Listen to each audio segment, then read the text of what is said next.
Welcome back to DNC Live. Our next guest, Congresswoman Shelia Jackson Lee. She's influential and she's also a forceful voice in Washington. She's dedicated her legislative career to fighting for the constitutional rights for all Americans. Congresswoman Jackson Lee, welcome to DNC Live. It is a pleasure and an honor to have you on. Pleasure to be with you as well in these very important times. Thank you for having me at Black News Channel. Absolutely. So what's your response to the gridlock happening in Washington when it comes to passing President Biden's Build Back Better plan?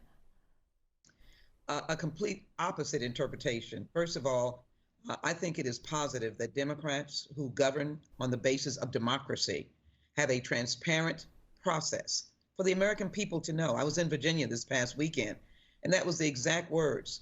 It's not gridlock. It is discussion, deliberation, and negotiation. That's what we did.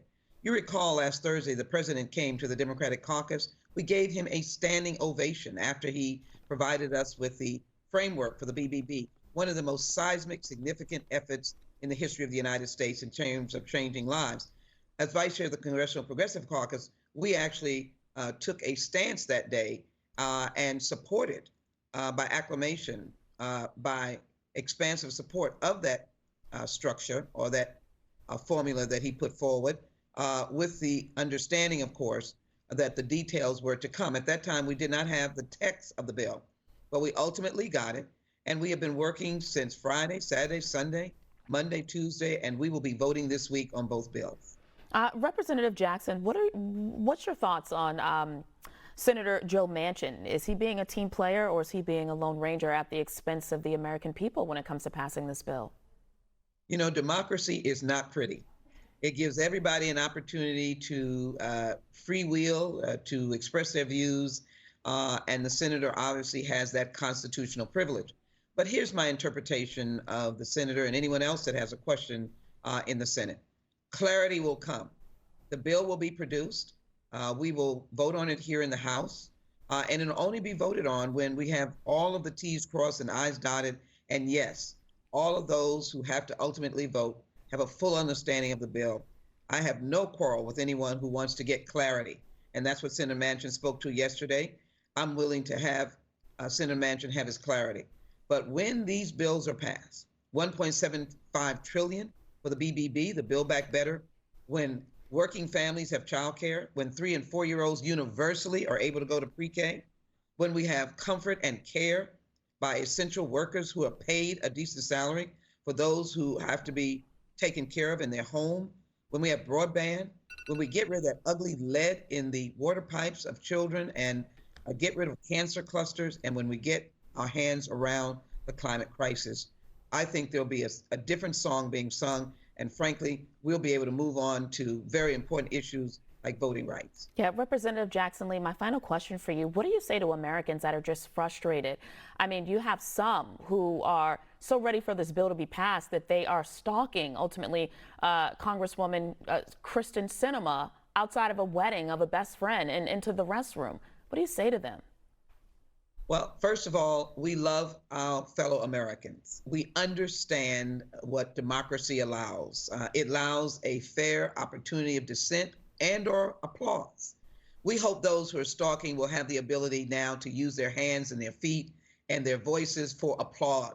So celebrating what we have done. We're going to make sure that they get that opportunity this week. I said it last week. I don't like to be a prophet, if you will, but last week I said, we will get this done this week.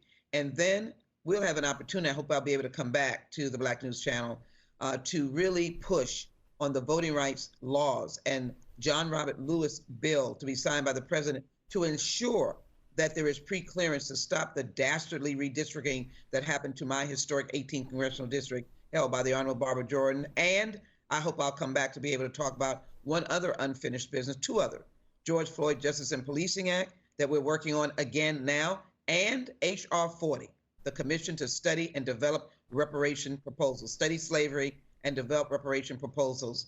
These are issues that have been talked about in our broad communities, our racial reconciliation communities, our communities of diversity, and yes, our African-American communities. But first things first, we will get a vote this week. I hope I'll be able to celebrate with those who just been so frustrated, and they'll see that Democrats know how to govern, and we know how to be transparent. We know how to represent the American people. Congresswoman, I want to squeeze one more question in before we let you go. Today is Election Day. Are you concerned that it could possibly change policy on Capitol Hill? No, I think we've got a good shot across America. There are a lot of school boards, mayors. Obviously, the New Jersey gubernatorial race, I think, is going well.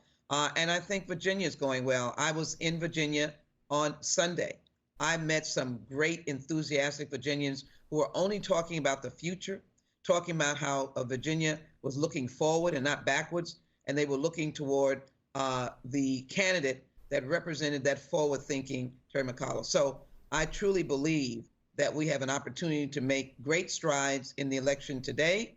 But however those elections turn out, once we have these magnificent bills passed, President Biden will be on the road showing how these bills will work. And I just want to say one thing. We just met with the Secretary of Housing, Secretary Fudge. What a dynamic leader. How exciting to get $150 billion in housing money that allows us to be able to get homeless persons off the streets and get families in good, safe housing. And for those who live in our public developments, our public housing, there will be a beautification and uplift that we could not imagine. Everyone deserves decent housing in America. So I think there's going to be much to talk about and much for President Biden to speak about, and much applause by the American people that we care again about them and their families. Congresswoman, that money couldn't come at a better time. Thank you so much for joining us on BNC Live. It was truly a pleasure. My pleasure. Look forward to seeing you again. Thank you. You as well.